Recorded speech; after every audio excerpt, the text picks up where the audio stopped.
abril, nós vamos estudar lições da Palavra de Deus.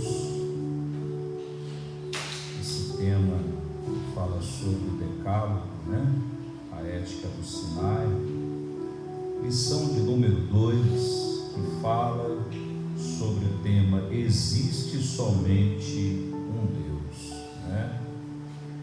Palavra de Deus, livro de Deuteronômio, capítulo 6. Deuteronômio, capítulo 6, verso 1 ao 9.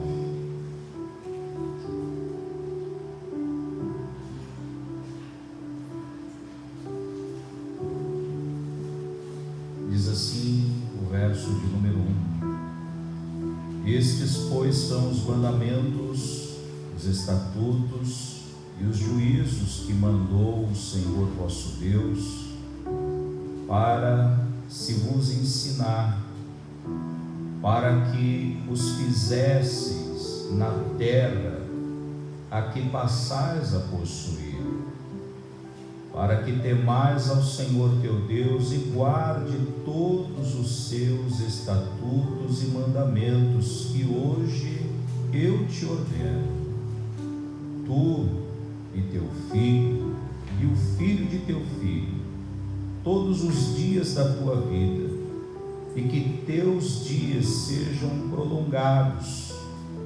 Ouve, pois, ó Israel, e atenta que os guardes, para que bem te suceda e muito te multipliques, como te disse o Senhor, Deus de teus pais, na terra que mana leite e mel.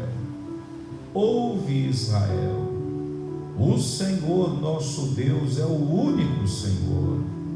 Amarás, pois, o Senhor teu Deus de todo o teu coração e de toda a tua alma e de todo o teu poder. E estas palavras que hoje te ordeno estarão no teu coração, e as imitarás aos teus filhos, e delas falarás assentado em tua casa, e andando pelo caminho, e deitando-te e levantando-te. Também as atarás por sinal na tua mão, e te serão por testeiras entre os teus olhos, e as escreverás nos umbrais da tua casa e nas tuas portas. O texto áureo vai nos dizer o seguinte: não farás para ti imagem de escultura, nem alguma semelhança do que há em cima dos céus, nem debaixo da terra, nem nas águas da terra. Livro do Êxodo, capítulo 20, versículo de número 4. Vamos orar, vamos dar início a esta oportunidade que o Senhor está nos dando de aprendermos a palavra de Deus. Você que nos assiste, ore conosco. Pai, é no nome de Jesus que mais uma vez neste dia levantamos a nossa voz e levamos ao alto os nossos pensamentos em oração, agradecendo, Senhor, a Ti pela oportunidade neste dia. E o Senhor está permitindo entrarmos, ó Pai, através desta oração, neste lar, nesta casa, é porque há um propósito divino a tudo isso. E o Senhor, através da sua onipresença, esteja presente neste ambiente, aonde há necessidade de uma ação poderosíssima da tua parte nesta casa, neste leito, neste trabalho, aonde quer que se faça necessário, nós rogamos a Ti, Pai, vem, enche o ambiente, transforma, Pai, a tristeza em alegria, a dúvida em certeza, Pai, em nome de Jesus, e que esta aula, esta lição bíblica, ela possa ser aproveitada nos dias de hoje, em nome de Jesus. Amém e graças a Deus. Muito bem.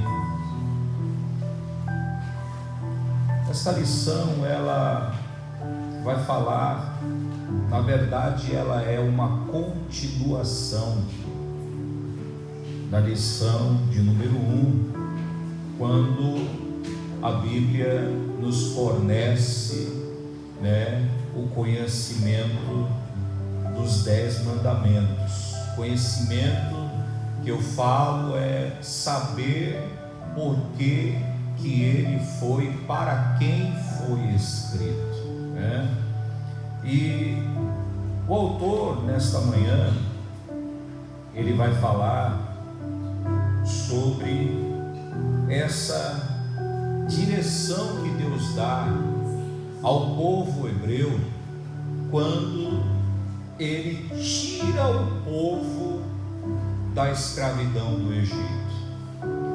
Lembre-se que nós havíamos falado, por isso que é muito importante acompanhar, as lições. Nós havíamos falado que quando Deus havia tirado o povo do Egito, os hebreus, eles eram imaturos, não tinham maturidade. Eles viveram um tempo grande, cerca de 430 anos, sendo escravos. Então passava geração, e aquele povo não conheceu Deus. Aquele povo conhecia os deuses que o Egito havia criado para adoração. Aquele povo só conhecia quem era Deus de ouvir falar, porque eles ouviram o que foi falado, pelos seus ancestrais que tiveram conhecimento de quem era Deus, por José, pelos filhos e todos aqueles que vieram, mas isso não era como deveria ser, porque o que deveria ser era totalmente a entrega do homem ao único Deus. Então veja que no capítulo 20 do livro do Êxodo, nós temos aqui a direção que Deus dá aos hebreus. Então falou Deus todas estas palavras: eu sou o Senhor teu Deus, que te tirei da terra do Egito e da casa da servidão.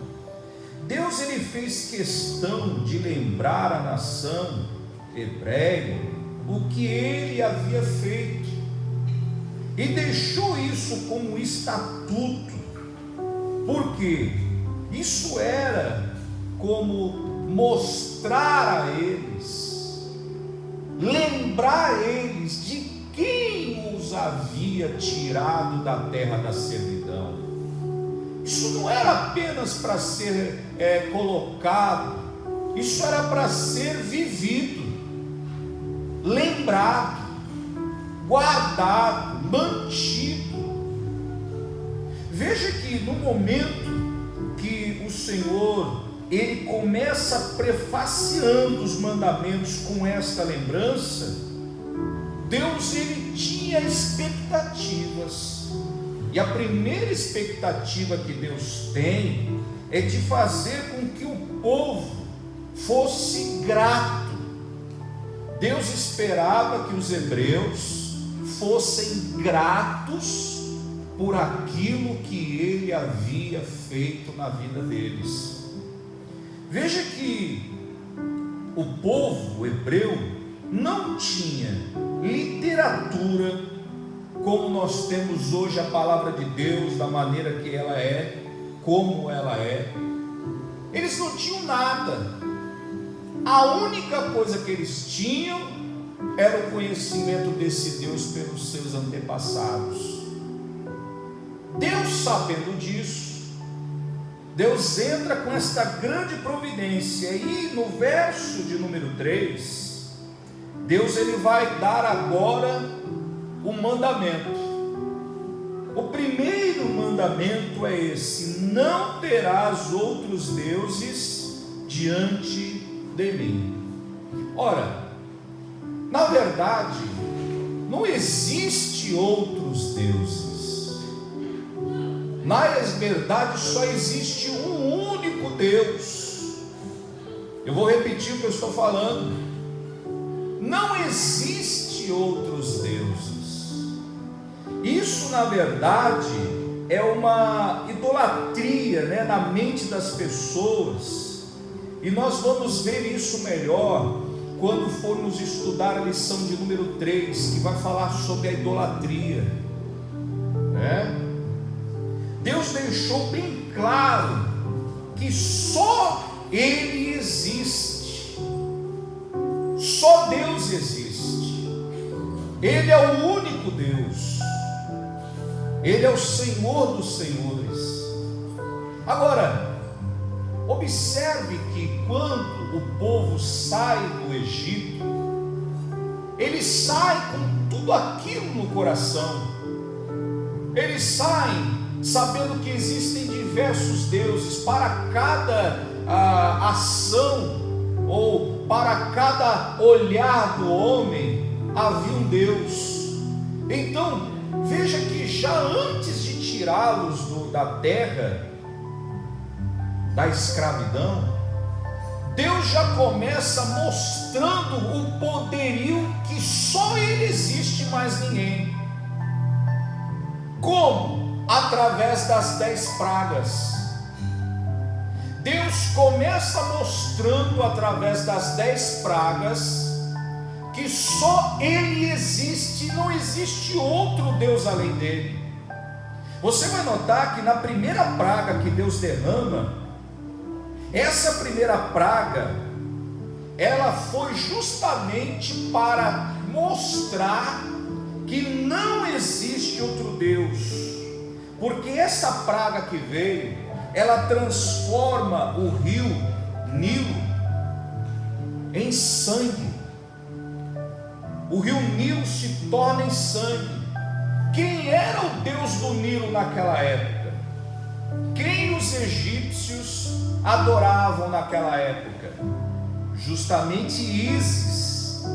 Ísis era justamente o Deus adorado, a entidade adorada, porque ela era responsável. Acreditava-se que ela que cuidava dos mares, cuidava dos peixes, cuidava justamente de tudo que existe no mar. Então, quando Deus derrama a primeira praga, Ele está colocando desta maneira: não existe outro Deus além de mim. Porque quando você vai começar a estudar a palavra de Deus, você vai ver que no livro do Gênesis, quem foi que fez o mar? O nosso Deus fez o mar. Quando Deus derrama a segunda praga no Egito, foi justamente para destronar esse conceito errado do homem, que existe outro Deus. Quando ele derrama aquela praga, aonde muitas rãs, uma infestação de rãs, começou a dominar todos os lugares aonde os egípcios moravam. E justamente havia um Deus chamado Rãs. Não é Rã, o Deus do sol, é Rãs. Esse Deus, ele tinha justamente o seu rosto como um rosto de um sapo, de uma rã.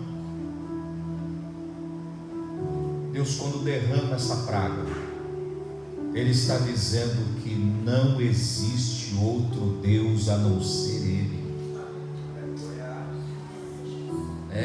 Essa deusa que era caracterizada como a deusa do nascimento, Deus derrama a terceira praga no deserto. E quando Ele derrama, havia um Deus também no deserto, que ele foi desmascarado, porque Deus derramou aquela praga aonde os piolhos, sabe como que eram os piolhos? Eles eram, eu não sei se vocês já viram, quando há assim um grande vento e ele levanta a poeira no deserto, aonde há, você vai ver isso não só no deserto, mas nos lugares aonde há muita areia. Quando essa areia ela é revolvida, agitada e ela é levantada, as pessoas quase não conseguem enxergar porque fica uma poeira muito grande. Imagina uma poeira vindo assim, cheia de piolhos.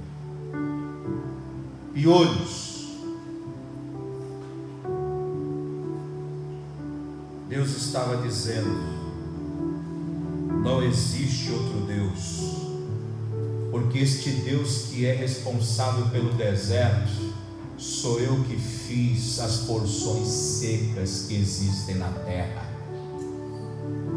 Aí Deus derrama a sua ira sobre esta praga. Havia um Deus chamado Yutat, desculpe a minha pronúncia se ela não está correta, né? Este Deus, simbolizado pela mosca, foi desmascarado quando houve aquela proliferação de insetos, as moscas. Irmão, uma mosca só. Eu quando ocupo, eu gosto muito de ir para a cozinha. Ontem foi o dia. Ontem eu fiz café da manhã, ontem eu fiz o almoço, preparei o lanche da tarde, à noite eu gosto de ir para a cozinha. Eu gosto de estar ali na cozinha. É um anti-estresse para mim.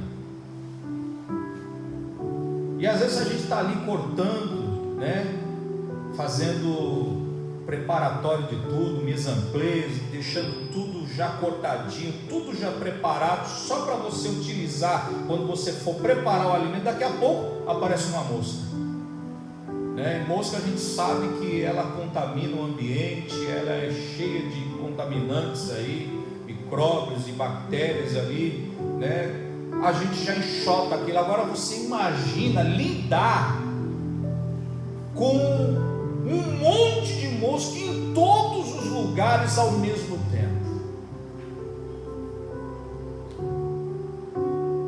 Deus é Deus e Ele não troca e não divide a sua glória com ninguém.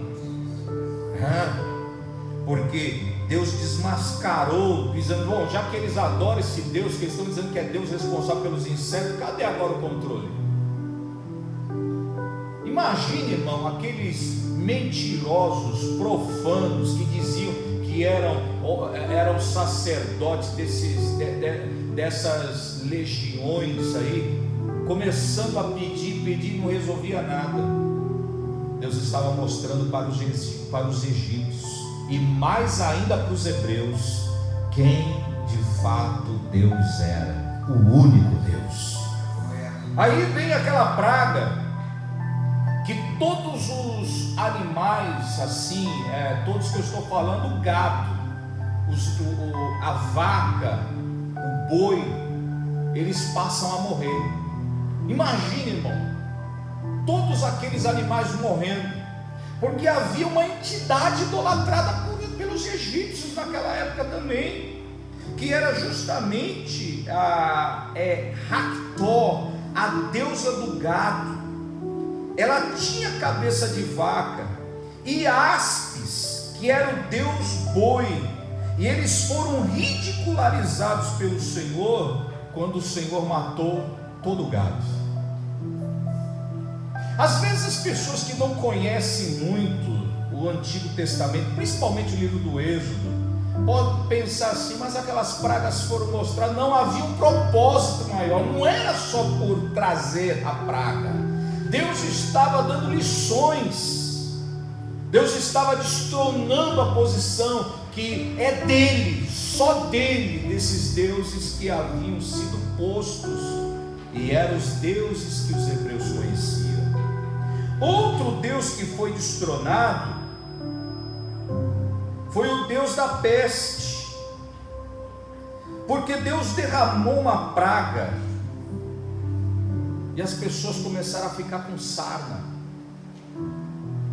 a escamação na pele começou a trazer erupções e aquilo começou a causar úlceras. Imagine aquele povo que o egípcio, eu já li a cultura egípcia há um tempo atrás nos livros de história, eles eram muito vaidosos com a pele, com o cabelo, com as indumentárias que vestiam. Eles eram muito vaidosos, muito. Tinham banhos especiais, eles tinham um ritual. Agora imagine aquele povo vaidoso, tendo a pele que era lisa como de uma criança, escamando, e de tanto coçar, aquilo começava a criar erupções, e daqui a pouco aquelas chagas como úlceras. Deus, na verdade, estava destronando todos os deuses como Sekhmet e Suno, porque eles remetiam esses deuses aos deuses responsáveis pelas doenças e o deus da peste. Porque quando um egípcio ficava doente, eles rogavam a essas entidades para as pessoas ficarem curadas. Só existe um Deus que pode sarar o homem, curar o homem. E Deus estava destronando também estas entidades. Um outro Deus que Deus derrama justamente na agricultura, esta peste como praga. Eu não sei se vocês vão recordar, mas Deus, ele chega uma hora que ele manda todos os gafanhotos, e os gafanhotos vão na agricultura.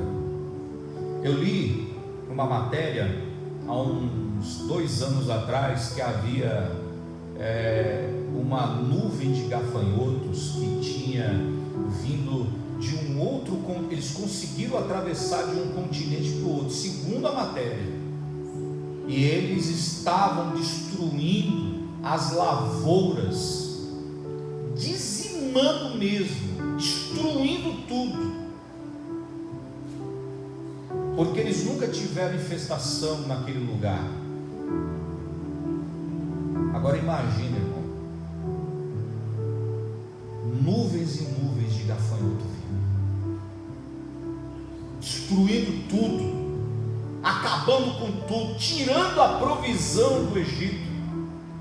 Então, esse Deus responsável por isso era Nut, o Deus do céu, e Osíris, o Deus da agricultura. Eles não puderam proteger a terra desta invasão, que acabou com todos, acabou com tudo, porque os gafanhotos vieram e consumiram tudo.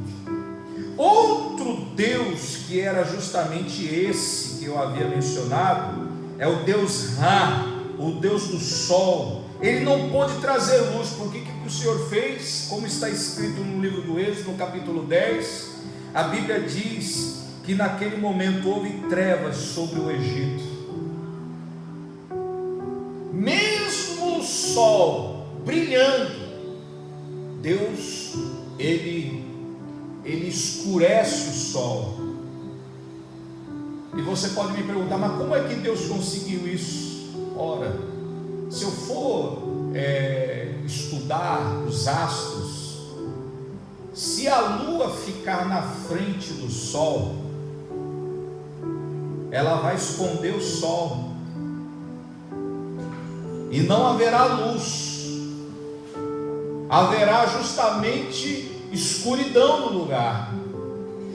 Outra coisa, se Deus mudar a posição da rotação, porque Deus é Deus, Ele pode transformar dia automaticamente em noite, porque é Ele que fez tudo. Ele fez os astros. É Ele que também disse que lá no livro do Apocalipse, que o sol, ele vai se aquecer 7 vezes mais, quer dizer, ele vai se aproximar da terra. Imagine hoje um calor que hoje estamos suportando no verão de 45 graus. Imagine isso. Deus está no controle de tudo. Ele é o Deus do sol, Ele é o Deus da lua, Ele é o Senhor do céu. O céu, Ele é o Senhor dos céus. E finalmente, a última praga, que foi a praga que mudou o coração de Faraó, quando Deus disse que derramaria a sua ira sobre todos os primogênitos, porque o anjo da morte iria passar naquele lugar. E aí eu havia falado para os irmãos o que foi que aconteceu. O sangue dos animais que foram deitados naquela bacia, foram colocados nos umbrais, nas soleiras de cada entrada da casa dos hebreus, mas na casa dos egípcios. Quando o anjo da morte passou, levou todos os primogênitos de todas as casas. Imagine um dia de luto enorme no Egito, como nunca houve. Então Deus, Ele vem agora trazendo maturidade ao povo hebreu. Eles haviam saído do Egito, então o Egito tinha que ficar lá atrás e não mantido no coração deles. É por isso que Deus vai enfatizar, que não existe outro Deus além dele. Eu não sei se os irmãos recordam, mas no capítulo 4 de Mateus, Jesus ele sai de um período de consagração, de oração e de jejum, e de repente quem se apresenta para Jesus? Justamente o tentador. Satanás se apresenta no capítulo 4 de Mateus, e tem um momento que Satanás ele olha e ele mostra para Jesus, ele leva Jesus a um monte bem alto e mostra para Jesus, todas aquelas coisas, tudo para Jesus. Está vendo aquele reino dali, aquele outro rei? Todos estes reinos pertencem a mim, Satanás diz. E olha, eu te entrego, eu te ofereço tudo isso, se tão somente te prostrares e me adorares.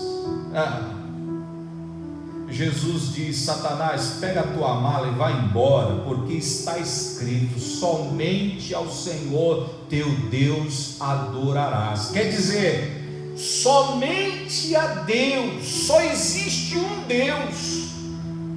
Satanás ele sempre quis ser reconhecido como Deus,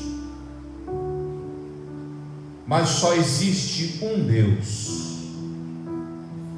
Quando as pessoas que não conhecem o nosso Deus, como eu disse no início desse ensino, desse estudo, não existe outros deuses. Existe na mente das pessoas essa ilusão, como eu que quando aceitei a Jesus achava que havia, não existe nenhum outro Deus, porque não existe capacidade plena de nenhum homem se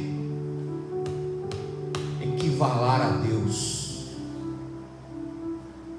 Não existem santos, não existem ninguém que seja como o nosso Deus. É justamente do que a próxima lição vai falar, da idolatria. Então, levando por esse ponto, você vai observar uma coisa interessante, irmãos, muito interessante, que quando Deus entregou as tábuas da lei, a terra, ela estava infestada de crendices, infestadas de divindades criada pela imaginação humana. Então imagine, para tudo que se olha, né? Eles acreditavam, então Deus queria primeiro tirar isso do coração dos hebreus, mostrando a sua grandeza, o seu poder, através de Moisés, né? Bendito seja o nome do Senhor Jesus Cristo. E eu quero nesta manhã finalizar mostrando para os irmãos uma coisa que parece que a gente ainda continua ouvindo isso, e parece que até alguns que até creem em Deus têm esse tipo de pensamento. Alguns podem dizer assim, lendo o Antigo Testamento, e dizer assim: meu Deus, como esse Deus é exigente, esse Deus é muito exigente. Você está prestando atenção no que eu estou falando nesta manhã para você? Tem pessoas com esse pensamento até hoje, dizendo: meu Deus, esse Deus é muito exigente, olha o que Ele pede, olha o que Ele fala, olha como Ele é muito detalhista. Você precisa entender por que Deus está tentando levar o homem a esse pensamento. Deus na verdade está arrancando do pensamento humano aquilo que foi incrustado por uma vida inteira. E eu ouvi uma ilustração que é muito interessante. Você já imaginou nos casamentos que nós vemos, no rito do casamento, na cerimônia como é, que a noiva vem toda de branco, está ali o noivo aguardando ela no próximo altar, aí eles chegam ao altar, aí o sacerdote, aquele que está celebrando, ele faz algumas perguntas, e ali eles começam a prometer: promete diante de Deus, promete diante das testemunhas, ser fiel até, prometo, na alegria, prometo, na tristeza, prometo, na escassez, prometo, na abundância, prometo. Aí um pode olhar para o outro e dizer assim: meu Deus, mas quanta exigência, né? Ser fiel. Essa é uma das exigências de Deus, porque você vai ver que na continuação do dia a dia do casamento, um precisa ser fiel e exclusivo ao outro. No casamento não pode haver leviandade, não pode haver traição. Um tem que ser fiel ao outro até a morte. A mulher, ela não pode ter outro olho para outro marido, para outro homem, nem o marido para outra mulher, porque agora é exclusivamente um para o outro. E você percebe uma coisa, irmão, numa sociedade que nós vivemos hoje, aonde as pessoas perderam o respeito, não tem temor nenhum, não respeito. Tem mulher que não respeita a aliança na mão do homem que é casado, né? Tenta aquele marido porque quer ele. É o marido que não consegue ser marido apenas da sua esposa, porque quer outras aventuras. Não há um respeito, não há uma lealdade, não há uma exclusividade. E quando olhamos para Deus, o que Deus quer com o homem é justamente isso, uma aliança. Deus quer ser exclusivo. Deus, Ele não quer dividir aquilo que é só dele. Se eu sou de Deus e você é de Deus, a gente não pode estar olhando com leviandade, porque é justamente isso que Deus ele não consegue entender e jamais vai entender, porque Ele é o único Deus. Como é que um homem pode deixá-lo, virar as costas para Deus? Como é que um homem pode acreditar num objeto ao ponto de se dobrar naquele objeto, adorar aquele objeto, aquela criação humana? Não, irmão, Deus não aceita isso. Isso é uma afronta para Deus. Deus, ele não olha aquilo como apenas, não, tadinho, ele não tem entendimento. Não, Deus não enxerga assim dessa maneira. Deus enxerga isso como uma afronta diretamente a Ele, porque só existe um Deus. Não existe outro Deus. Existe a ilusão na vida e na mente dos homens. Deus, ele quer,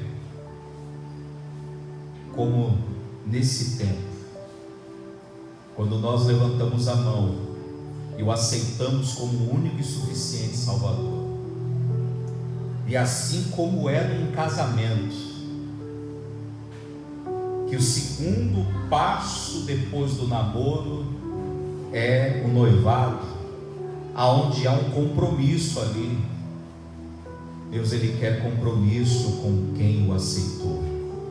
O terceiro passo é o casamento, aonde cada um faz um voto ali, e aquele voto é até a morte. Só a morte pode acabar. Irmão, nem a morte pode acabar com a promessa que nós fizemos a Deus e Deus fez a nós, porque Ele disse que ainda que o homem morra, ele viverá. Nós temos uma promessa de Deus.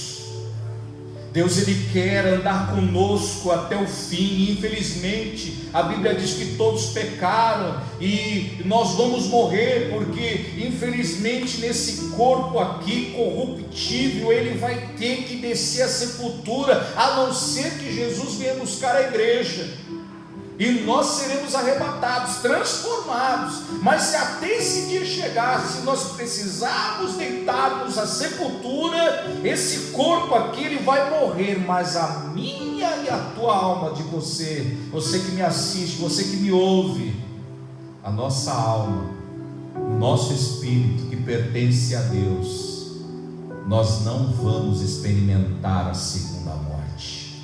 Ao contrário, nós vamos subir, nós vamos até a presença do próprio Deus, aguardar a trombeta ser soada, e seremos todos juntos naquele dia, ajuntados, e vamos entrar na presença de Deus juntos, e nunca mais vamos nos separar mais. Que nesta manhã, esta palavra, ela possa mostrar que, embora Deus seja tão exigente, mas Ele estava mostrando a um povo que tudo aquilo que a cultura egípcia implantou na vida deles era errado, e tudo agora que Ele estava mostrando, porque cada praga que foi derramada era em benefício dos hebreus. Cada praga derramada era mostrando para os egípcios que o verdadeiro Deus era o Deus dos hebreus. O verdadeiro Deus que temos é o Senhor, nosso Deus. Amém? Eu gostaria de dizer a você que me assiste, que de acordo com a palavra de Deus, Deus, ele não quer outra coisa sua e minha. Quando a Bíblia diz em João capítulo 3, versículo 16, que Deus amou o mundo de tal maneira que enviou o seu Filho único, unigênito, para que nele crê, e todo aquele que nele crê, todo aquele que acredita em Deus e recebe Deus através de Jesus Cristo, não pereça. Você sabe o que é perecer? Perecer é se estragar. Hoje nós compramos as coisas estragam, as coisas perdem o seu valor. O que Deus está falando nesta manhã é que você tem valor e eu temos valor, mas esse valor só é quando estamos nas suas mãos. E quando é que eu estou nas mãos de Deus? É quando eu reconheço Jesus como meu Salvador. Então, a partir do momento que eu recebo Jesus como meu Salvador, eu que estava perecendo,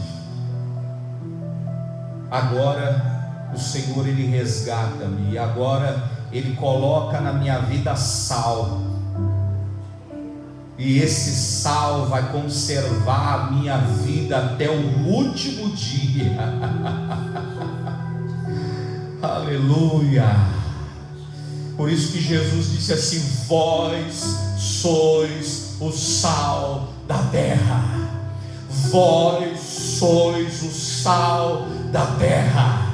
O sal não pode ser insípido, porque senão ele perde o seu valor. O valor do sal está nas Escrituras. Quanto mais eu me aproximo de Deus pela palavra, mais conservado me manterei nesta vida. Que o sal esteja impregnado em você, que o sal esteja impregnado na sua família, para conservar toda a palavra que temos recebido de Deus até agora. Que Deus te abençoe a todos em nome de Jesus. Vamos nos colocar de pé. Você que está em casa, fique de pé.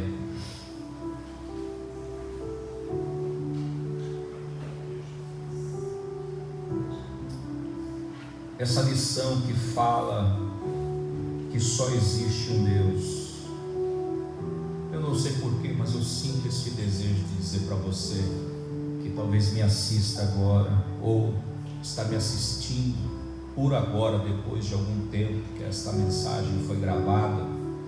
Se você está afastado, reconheça Deus na sua vida, só existe um. E se você quer voltar agora para Jesus, dobre o seu joelho, confesse a Jesus como teu Salvador, que o teu nome será colocado de novo no livro da vida. Procure uma igreja, porque sem uma igreja você não vai conseguir andar. O Senhor, Ele sempre mandou de 2 em 2, o Senhor sempre disse que é na união, o Senhor mostra na dependência.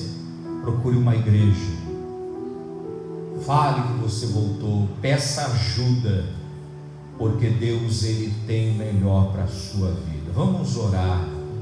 Senhor, eu quero te agradecer nesta manhã por esta palavra, esta escola bíblica dominical que está trazendo, Senhor, este conteúdo preciosíssimo para as nossas vidas. Estamos estudando, meu Senhor, a ética do Sinai, os 10 mandamentos. Que coisa maravilhosa saber que o Senhor sempre quis se relacionar com os hebreus, tirando eles daquela escravidão, dando a eles, meu Senhor, aleluia, oportunidade de aprender, de serem na verdade uma nação eleita pelo Senhor, um povo agora, meu Senhor, livre da escravidão. E nós sabemos que o Egito representa justamente tudo que há nesse mundo hoje, Senhor. O mundo, Pai, as coisas que no mundo há, a atração, a beleza, os prazeres, a diversão. Mas o deserto, Pai, com a tua direção e a tua mão, Pai, mostra justamente o que o Senhor tem para nós: a salvação, a restauração, a libertação, porque o Senhor está nos direcionando. O Senhor disse que levaria aquele povo a uma terra prometida, e nós recebemos a promessa de um novo céu, uma nova terra. O Senhor prometeu que nos daria uma Canaã celestial, a nova Jerusalém. Senhor, nós aguardamos essa promessa na nossa vida. Nós esperamos o céu e sabemos, meu Deus, que todas as coisas que aconteceram no passado, elas são justamente, Senhor, os símbolos, os sinais para nós que estamos vivendo agora. Senhor, nos ajude. Senhor, nos abençoa a chegarmos firmes até aquele dia. porque muitos caminharam, Pai, mas pereceram no caminho. Muitos não deram crédito à tua voz. Eu sei, não sei aonde, meu Deus, eu não sei aonde esta oração chegará, mas aonde quer que os ouvidos ouçam esta oração, Senhor, quebranta este coração e que haja salvação nesta casa, haja salvação neste lar, haja salvação nesta vida que nos ouve agora, Pai, quando temos, meu Senhor, esta conversa linda e maravilhosa na manhã deste dia. Que este momento seja um momento marcante na vida dele e dela, em nome de Jesus Cristo, Senhor. Nós te agradecemos, Pai, em nome de Jesus, em nome de Jesus. Que Deus te abençoe, fique na paz e até a próxima aula.